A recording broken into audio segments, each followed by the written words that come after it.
प्रिय मित्रों, जोहार, नमस्कार। आज मैं आपके सामने एक अति महत्वपूर्ण सूचना के साथ उपस्थित हुआ हूँ। मित्रों, आपको जैसा कि पता है, झारखंड में काफी अरसे के बाद इधर नियुक्तियों का सिलसिला शुरू हुआ है और उम्मीद की जाती है कि आने वाले वर्ष में और भी इस तरह की काफी नियुक्तियां आएंगी। हमारे नवयुवक, खासकर जो शारीरिक रूप से काफी स्वस्थ और अच्छे स्थिति में हैं और मानसिक रूप से भी, शैक्षणिक रूप से भी समृद्ध हैं, उनके लिए यह खबर जो मैं अभी आपके साथ शेयर करने वाला हूं काफी महत्वपूर्ण है। मित्रों, जैसा कि मालूम है, कल कर्मचारी चयन आयोग जेएसएससी ने एक बहुत ही महत्वपूर्ण परीक्षा के बारे में सूचना दी है और वह है झारखंड आरक्षी प्रतियोगिता परीक्षा 2023, जिसकी प्रति हार्ड कॉपी के रूप में मेरे सामने में उपस्थित है। यह प्रतियोगिता परीक्षा आपको जैसा कि पता है कि 2017-18 में लास्ट हुआ था और उसके बाद से किसी भी प्रकार की परीक्षा नहीं हुई थी और इस बीच में इतने लंबे अंतराल के बाद इस परीक्षा का आना वाकई एक सुखद स्थिति है। उससे भी बड़ी बात है कि पिछली बार बहुत कम पदों के लिए नियुक्ति हुई थी और इस बार अगर कुल पदों को मिला लिया जाए तो 4,919 अर्थात मोटा मोटी 5,000 पदों पर नियुक्ति होनी है।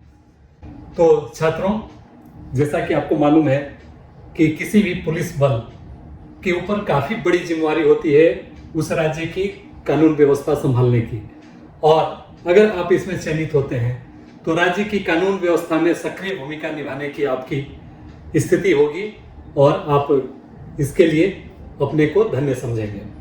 यही नहीं, इसके साथ ही जबकि आपको पता है रोजगार की जो स्थिति है, अगर अन्यत्र कहीं आप कार्य करते हैं तो आपको अधिकतम 10,000, 12,000 या 15,000 रुपए प्राप्त होते हैं अगर किसी प्राइवेट नौकरी में अगर आप हैं तो। लेकिन अगर इसके द्वारा आप चयनित होते हैं तो इसमें पे मैट्रिक्स लेवल 3 अर्थात जिसका पे लेवल 21,700 से 69,100 रुपया है, तो इस क्रम में अगर देखा जाए तो शुरुआती दौर में ही आपको लगभग 35,000 रुपए प्राप्त होने लगते हैं। तो इसके अतिरिक्त और भी जो सुविधाएं पुलिस बल में मिलती है उससे आप वाकिफ होंगे, तो उसको अगर मिला लिया जाए तो काफी अच्छी स्थिति बन जाती है जिसमें कि आप अच्छे से अपने परिवार का देखरेख कर सकते हैं और एक सम्मानजनक जिंदगी जी सकते हैं। तो मित्रों, काफी लंबे अरसों के बाद से यह वक्त आया है और निश्चित रूप से मैं चाहूंगा कि आप इस अवसर का भरपूर लाभ लें और इसमें चयनित होकर एक झारखंड पुलिस बल को एक नई ऊंचाई दें और साथ ही साथ राज्य की सेवा करने का एक अवसर आप प्राप्त करें। तो मित्रों, मैं चाहूंगा कि आगे जो इस परीक्षा से संबंधित है उसके बारे में जो जरूरी जानकारी है उसके बारे में आपको मैं बता दूं ताकि कोई कंफ्यूजन नहीं रहे और आप अच्छे ढंग से इसकी तैयारी कर सकें, फॉर्म फिलअप कर सकें और उत्तीर्ण हो सकें। तो इस कड़ी में पहले जो सबसे प्रथम है वह यह कि यह जो परीक्षा है वो जिला स्तरीय है, अर्थात आपको अपने जिले का चयन करना होगा और उसमें क्वालिफाई करना होगा। तो निश्चित रूप से यह सबसे पहले स्थिति है जो कि स्पष्ट हो जानी चाहिए कि आप किस जिला के अंतर्गत आते हैं, जहां से कि आप अप्लाई कर सकते हैं, फॉर्म फिलअप कर सकते हैं। और जो भी इसके लिए आवेदन किया जाएगा वह ऑनलाइन होगा, उसके लिए कोई हार्ड कॉपी की जरूरत नहीं होगी। तो मित्रों, कुल पद है इसमें 4,919 अगर सब मिला लिया जाए बैकलॉग और नियमित को। तो उसके बाद अगर आयु की बात की जाए, जो योग्यता इसके लिए क्या होनी चाहिए, तो इसके लिए 18 वर्ष न्यूनतम आयु आपको होना चाहिए, जिसकी गणना 1/8/2023 को की जानी है। अर्थात 1/8/2023 को आप कम से कम 18 वर्ष के हो जाने चाहिए। उसके बाद अधिकतम उम्र की बात की जाए तो अनारक्षित श्रेणी के लिए, अनरिजर्व कैटेगरी के लिए यह 25 वर्ष है। अगर BC1 और BC2 के लिए बात की जाए तो उसमें 27 ईयर्स है, 27 वर्ष। और महिला की बात की जाए जिसमें अनारक्षित या BC1 BC2 तो वह 28 वर्ष है।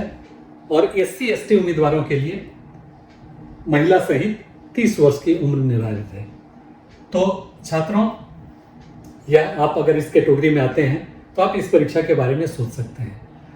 अगर शैक्षणिक योग्यता की बात की जाए तो वो भी काफी कम है और इसकी बदौलत झारखंड के अधिकांश युवा इस परीक्षा में शामिल होने की स्थिति में आते हैं। इसके लिए जो न्यूनतम शैक्षणिक योग्यता है वह केवल और केवल 10वीं पास है। अगर आप 10वीं पास हैं तो आप आराम से इस फॉर्म को फिलअप कर सकते हैं। लेकिन अगर अपीयर्ड कैंडिडेट हैं या नियत समय तक अगर आपका नहीं आ जाने वाला है रिजल्ट, तब आप इसके लिए एलिजिबल नहीं होंगे। तो शैक्षणिक योग्यता 10वीं किसी मान्यता प्राप्त बोर्ड से। उसके बाद अगर आवेदन की तिथि के बारे में मैं बताऊं तो वह है जनवरी 15 जनवरी से आवेदन के लिए पोर्टल खुलेगा, जो कि 14 फरवरी तक जारी रहेगा। तो ये हुई जो आपकी योग्यता से संबंधित कुछ जो सवाल, कुछ जो जानकारी जैसे मैंने उचित समझा आपके साथ शेयर किया।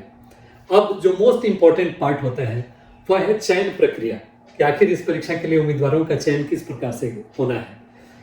तो जैसा कि आपको मालूम है कि अभी किसी भी नियुक्ति परीक्षा में बहुत अधिक संख्या में छात्र शामिल होते हैं, इसलिए उसके लिए अलग अलग तरह की प्रक्रिया अपनाई जाती है ताकि योग्य छात्रों को उनमें से निकाला जा सके और उनका चयन किया जा सके। तो इस कड़ी में इसमें 3 स्तर के परीक्षण होने हैं।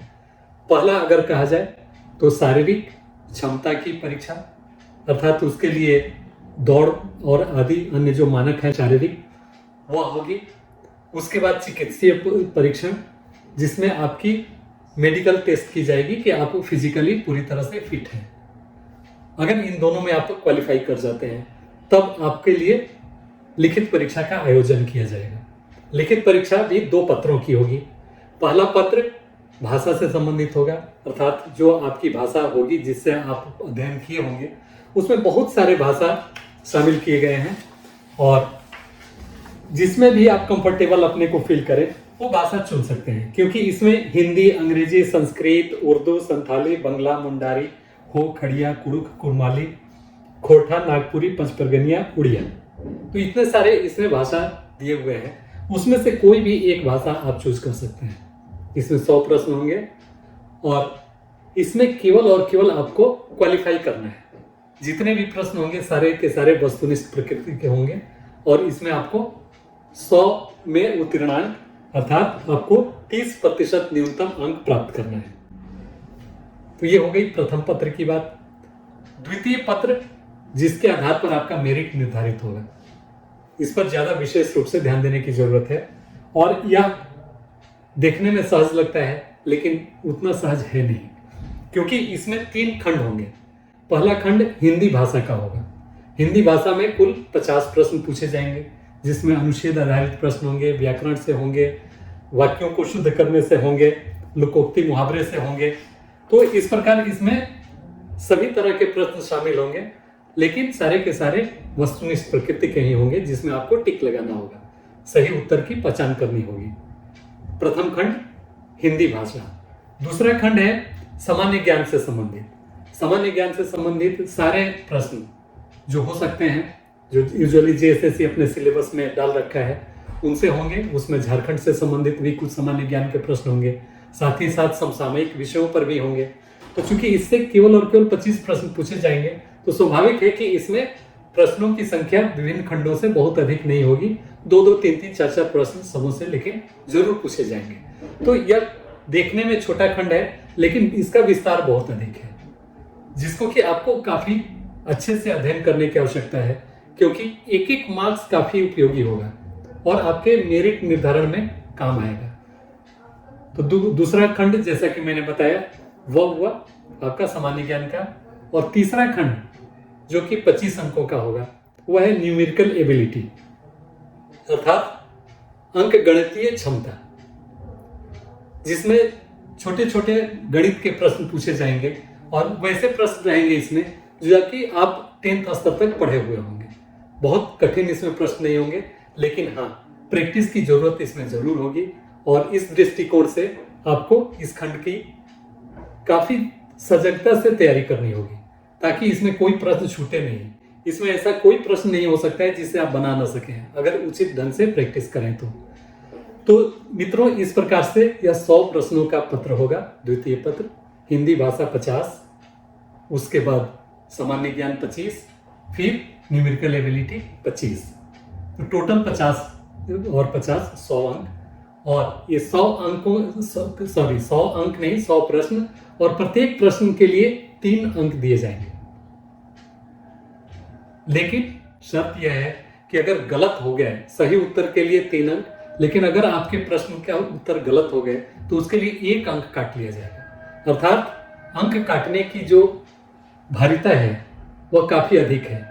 1/3, 4 ऑप्शन है जिसमें से कि 1/3 आपका अंक काटा जाएगा।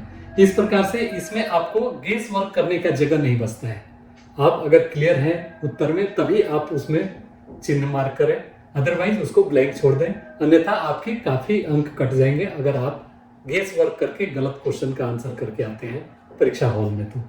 तो मित्रों, ये परीक्षा का स्वरूप रहा, और इसके लिए जो मापदंड वगैरह थे उसके बारे में हमने चर्चा की। अब प्रश्न आता है कि इसकी तैयारी किस प्रकार आपको करना चाहिए। तो मित्रों, जैसा कि मैंने कहा कि इसमें तीनों ही इसके परीक्षण काफी महत्वपूर्ण हैं।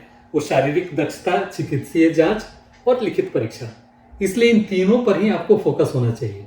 बहुत दिनों से आप में से छात्र लगे होंगे जो कि मिलिट्री के लिए या इसी परीक्षा की तैयारी के लिए बहुत सारे श्रम कर रहे होंगे, दौड़ने का या फिजिकल एक्सरसाइज, व्यायाम। वैसे छात्रों के लिए तो काफी सहज स्थिति होगी पहला और दूसरा परीक्षण पूरा करने का, अर्थात शारीरिक दक्षता और चिकित्सीय जांच। लेकिन वैसे छात्र जो कि एक अच्छी नौकरी की तलाश में होंगे और अपने शारीरिक पर केवल अभी तक शारीरिक क्रियाकलापों पर ज्यादा ध्यान नहीं दे पाए होंगे, ज्यादातर वो अपने अध्ययन तक ही सीमित होंगे, उनके लिए मेरी यह सलाह होगी कि वह भी अब इसके लिए लग जाए, क्योंकि आपके पास वक्त है। अगर काफी जल्दीबाजी में भी इसकी परीक्षा आयोजित की जाती है तो मुझे नहीं लगता कि अप्रैल मई के पहले यह परीक्षा संपन्न हो पाएगी। तो इस दृष्टिकोण से आपके पास काफी वक्त है। इतना में आप अपनी शारीरिक क्षमता बढ़ा सकते हैं, चाहे वो दौड़ का हो या शारीरिक अन्य मापदंडों का। तो निश्चित रूप से आपको इसके बारे में सोचना चाहिए। और अगर शारीरिक दक्षता आप कर लेते हैं, हासिल कर लेते हैं, तो निश्चित रूप से आप चिकित्सीय जांच में भी उत्तीर्ण हो जाएंगे। बात आ गई इन दोनों के बाद लिखित, जो कि सबसे महत्वपूर्ण खंड है, क्योंकि इसी के बेसिस पर आपका अंतिम चयन किया जाना है। तो मित्रों, इसके लिए मेरा सुझाव होगा कि आप अभी से ही 10th तक की जो पुस्तकें हैं उनका अच्छे तरह से अध्ययन कर लें, क्योंकि बेस वही है और उसी के बेसिस पर आगे प्रश्न पूछे जाएंगे, जिसके लिए आपको प्रैक्टिस करने की जरूरत होगी। जैसा कि आपको पता है, स्पर्धा प्रकाशन झारखंड में विगत 21 वर्षों से आपके साथ कंधे से कंधा मिलाकर चलता है और आपकी परीक्षा की भरपूर तैयारी और समग्र तैयारी हो सके इसके लिए कोशिश करता है।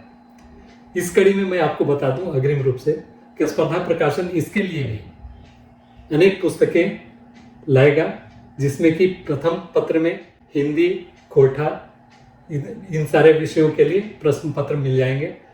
दूसरा जो खंड है, जो दूसरा पत्र है लिखित परीक्षा का, उसके लिए स्पर्धा प्रकाशन एक बृहद आयोजन कर रहा है, जिसमें एक ऐसी पुस्तक जिसको कि मैं मास्टर पुस्तक कहूँगा, एक ऐसी पुस्तक की तैयारी हो रही है जो हमें लगता है कि 8-10 दिनों के अंदर में आपके हाथ में आ जाएगी, जिसमें इसमें जितने भी दिए हुए खंड हैं इनसे संबंधित रिफ्रेशर के तौर पर सारे ऑब्जेक्टिव क्वेश्चन हो प्रश्न उत्तर के रूप में, और साथ ही साथ उनका व्याख्या भी हो।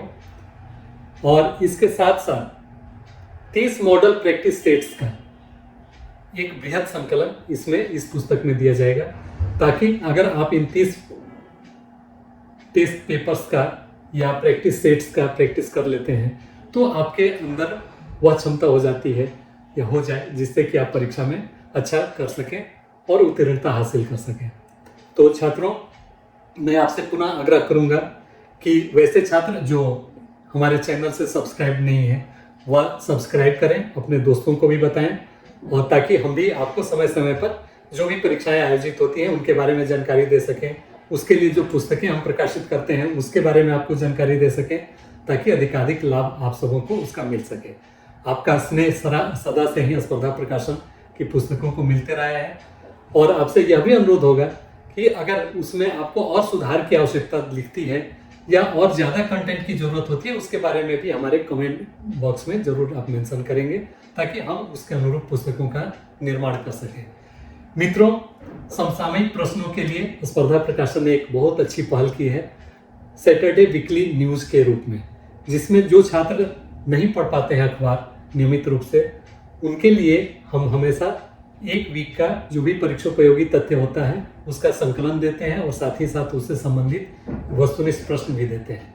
तो इस प्रकार से आपकी तैयारी धीरे धीरे पूरी हो जाती है और आपको पता भी नहीं चलता, आपकी करंट अफेयर समसामयिकी पेपर कंप्लीट हो जाती है। तो उसको भी आप जरूर देखें और उसका हम PDF भी नेक्स्ट डे अपने टेलीग्राम चैनल पर उपलब्ध कराते हैं। तो हमें उम्मीद है कि आप उसका भी अध्ययन करेंगे और उससे लाभान्वित होंगे। मित्रों, मैं तो आपको पुनः एक बार कहूँगा कि करत करत अभ्यास के जड़मति होती सुजान, रसरी आवत जातते सिल पर पड़त निशान। तो अगर आप प्रैक्टिस करेंगे तो निश्चित रूप से आप सफल होंगे। Practice makes a man perfect. यह मौका जो आपके सामने है वह बार बार नहीं आने वाला है, जैसा कि आप देख रहे हैं। तो मेरा आपसे अनुरोध होगा कि इसको आप भुनाने की कोशिश करें, आप अपने अन्य क्रियाकलापों को समेटें और नियमित रूप से अध्ययन में लग जाएं। क्योंकि अगर इन तीनों का कॉम्बिनेशन, शारीरिक दक्षता, चिकित्सीय जांच और लिखित परीक्षा में उत्तीर्णता अगर आप नहीं हासिल करते हैं तो आपका चयन नहीं हो पाएगा और शायद दोबारा आप इसके लिए मौका न ले पाए। तो मित्रों, आप सफल हों, आने वाले वर्ष में आप जो चाहें उसको मिले, इस शुभकामना के साथ आपसे आज के लिए इतना ही। धन्यवाद।